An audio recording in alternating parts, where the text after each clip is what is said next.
We've already been exposed to points and lines. Now let's think about planes.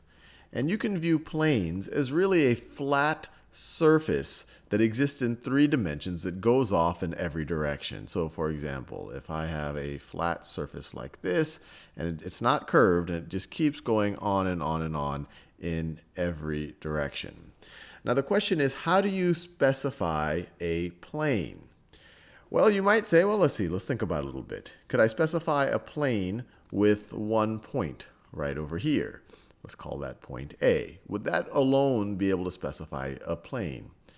Well, there's an infinite number of planes that could go through that point. I could have a plane that goes like this, where that point A sits on that plane.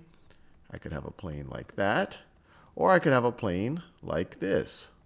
I could have a plane like this, where point A sits on it as well. So I could have a plane like that, and I could just keep rotating around A. So one point by itself does not seem to be sufficient to define a plane. Well, what about 2 points? Let's say I had a point B right over here. Well, notice the way I drew this, point A and B, they would define a line. For example, they would define this line right over here.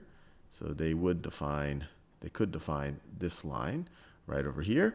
But both of these points, and in fact this entire line, exists on both of these planes that I just drew. And I could keep rotating these planes. I could have a plane that looks like this.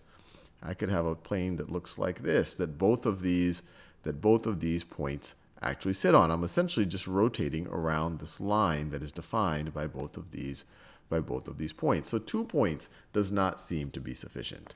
Let's try 3. So there's no way that I could put, well, let's be careful here.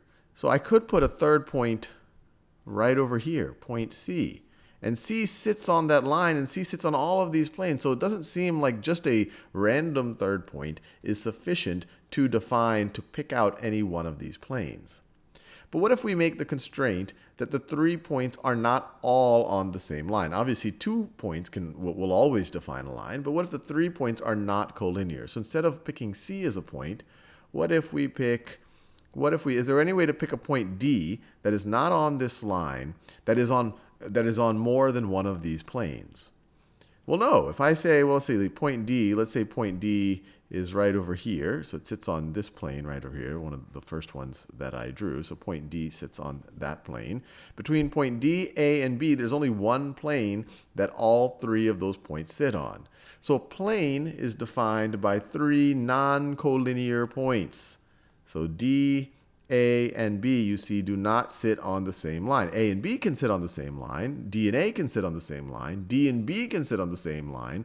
But A, B, and D does not sit on. They are non-collinear. So for example, right over here in this diagram, we have a plane. This plane is labeled S. But another way that we can specify plane S is we could say plane, and we just have to find 3 non-collinear points on that plane. So we could call this plane AJB, AJB.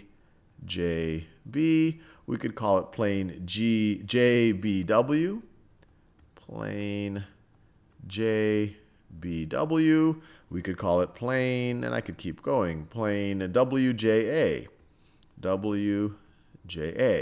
But I could not specify this plane uniquely by saying, so I could not say plane ABW. And the reason why I can't do this is because ABW are all on the same line, and this line sits on an infinite number of planes. I could keep rotating around the line just as we did over here. It does not specify only one plane.